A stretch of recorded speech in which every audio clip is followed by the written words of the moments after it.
ఎలక్షన్లు దగ్గర పడుతున్నాయి కదా, పెద్ద పెద్ద పార్టీలన్నీ పెద్ద పెద్ద పనుల మీద బిజీగా గడుపుతున్నాయి. అధికారంలో ఉన్న బీజేపీ పార్టీ ఏమో మళ్ళా అధికారంలోకి వచ్చేందుకు లేని పథకాలు పట్టుకొస్తున్నది. మరి కాంగ్రెస్ పార్టీ అంతకు మించిన పనే చేయాలి కదా. గందుకే ఓ కొత్త అస్త్రాన్ని బయటికి తీసింది. ఇక చూడుర్రి, సంకలు గుద్దుకొని ఆగం ఎగురుతున్నారు సంబరం కొద్దీ.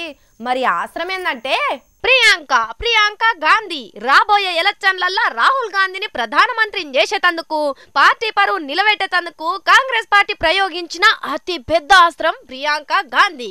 పాత అధ్యక్షురాలు సోనియా గాంధీ మేడానికి ముద్దుల బిడ్డ, ఇప్పటి అధ్యక్షుడు రాహుల్ గాంధీ సార్కు గౌరాల చెల్లె ప్రియాంక మేడాన్ని పట్టుబట్టి పార్టీకి ప్రధాన కార్యదర్శిని చేసిర్రు. పొత్తులు అంటే హుషారే లేకుండా పోతున్నదని టైం చూసి ప్రియాంక మేడాన్ని రంగంలోకి దింపిండ్రు చెయ్యి గుర్తు పార్టీ పెద్దలు.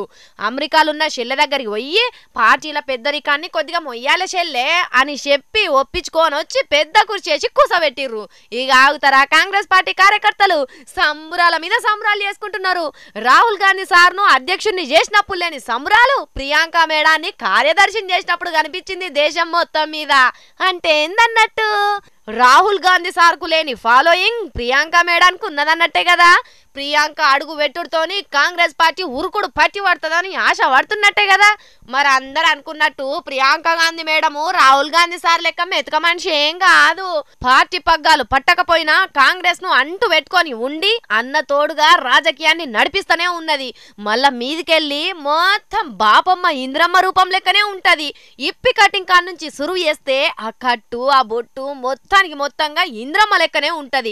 మాట తీరులా రాజకీయం నడుపుట్లో కూడా అంతే సురుగ్గుంటది. అందుకే ఇక కాంగ్రెస్ పార్టీకి మరో ఇందిరమ్మ కాలం వస్తున్నట్టే అని అనుకుంటున్నారు ప్రియాంక గాంధీ మేడం రాకతోని. మరి తీరా ఎలక్షన్లల్లో ఏం జరుగుతుందో చూద్దాం గాని, మోడీ సార్ నుంచి ఎక్కిరిస్తున్నారు. కాంగ్రెస్ పార్టీకి కుటుంబమే పార్టీ లెక్క అని అంటున్నారు. మరి ఎవరికి ఎన్ని మార్కులు వేస్తారో చూడాలి పబ్లిక్.